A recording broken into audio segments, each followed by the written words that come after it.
Թեհրանի և Բեյրութի միջև սև կատու է անցել։ Լիբանանի նախագահ Աունը CNN-ի եթերում հրապարակայնորեն մեղադրել է Իրանի իշխանությանը ԱՄՆ-Իրան բանակցություններում Լիբանանին որպես մանրադրամ օգտագործելու մեջ։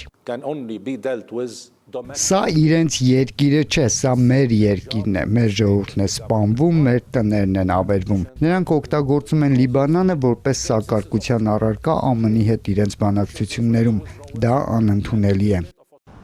Թեհրանի պատասխանը չի ուշացել։ Իրանը բանակցային գործընթացում որպես հիմնական ու առաջնային նախապայման նշել է Լիբանանում իսրայելական բանակի գրոհների դադարեցումը։ Այդ կետի խախտման պատճառով նույնիսկ հայտարարել է, որ չի շարունակելու բանակցությունները, քանի դեռ հրադադարը կնքված ու պահպանված չէ։ Աունի հայտարարությանը արձագանքել է Իրանի գլխավոր դիվանագետը Աբբաս Արաղչին։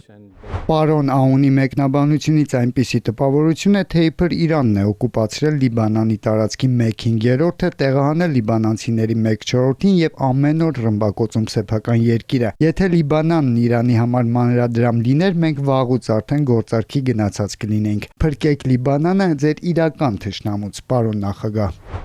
Սկանդալային տեղեկություն է հայտնվել Իսրայելից, ըստ 12 կանալի եւ Կան հեռուստաընկերության Ցախալի գլխավոր շտաբի պետը փակ նիստերից մեկում ասել է, որ անհրաժեշտ է դադարեցնել Լիբանանի դեմ ռազմական գործողությունները եւ հորդորել է հրադադար կնքել այն վիճակում, որն այժմ առկա է։ Ըստ գեներալ լեյտենանտ Էյալ Զամիրի, ռազմական գործողությունների շարունակելը անիմաստ է, քանի որ հրադադարը այսպես թե այնպես կնքվելու է նույն վերջնարդյունքով։ Լիբանանի բանակը հայտարարել է, որ երկրի հարավում Խարդալի եւ Նաբաստիա քաղաքների միջև ընկած ճանապարհին իսրայելական հարվածի հետևանքով մի քանի զինվորական է զոհվել, այդ թվում 1 սպա։ Զինվորականների փոխանցմամբ հարձակման թիրախում եղել է մի ռազմական մեքենա։ Լիբանանի պաշտոնական զինված ուժերը սովորաբար չեն ներքաշվում Հեզբոլահի եւ Իսրայելի միջև ուղակի բախումներում եւ այս հակամարտության ընթացքում նույնպես չեն մասնակցել իսրայելական բանակի դեմ մարտերին։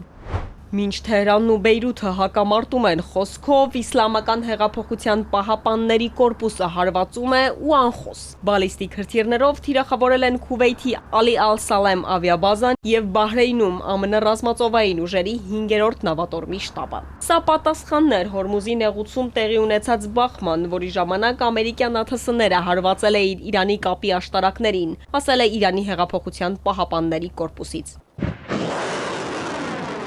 ԻՀՊԿ-ն նաև սպառնացել է ամբողջությամբ փակել Հորմուզի նեղուցը համաշխարհային նավթի եւ գազի արտահանման կարևորագույն երթուղիներից մեկը։ Թեհրանում հայտարարել են, որ նեղուցով էներգակիրների մատակարարումների հնարավոր դադարեցման պատասխանատվությունը ընկնելու է ԱՄՆ-ի վրա։ Այս ֆոնին ուշագրավ հայտարարություն է արել Դոնալդ Թրամփը։ Վիսկոնսին թռչող նախագահական Air Force One ինքնաթիռում նա լրագրողներին բացահայտել է իրավիճակի թաքնված կողմերը։ Չնայած պատերազմին Հորմուզի նեղուցով շարունակում է հսկայական քանակությամբ նավթ անցնել, ինչի շնորհիվ էլ գները մնում են $97 սահմանում, թռչելով մինչև $300։ Ամերիկյան հարվածները լրջորեն թուլացրել են Իրանի ռազմական ներուժը, ոչնչացնելով ԱԹՍ-ների եւ հրթիռների արտադրության օբյեկտների մեծ մասը։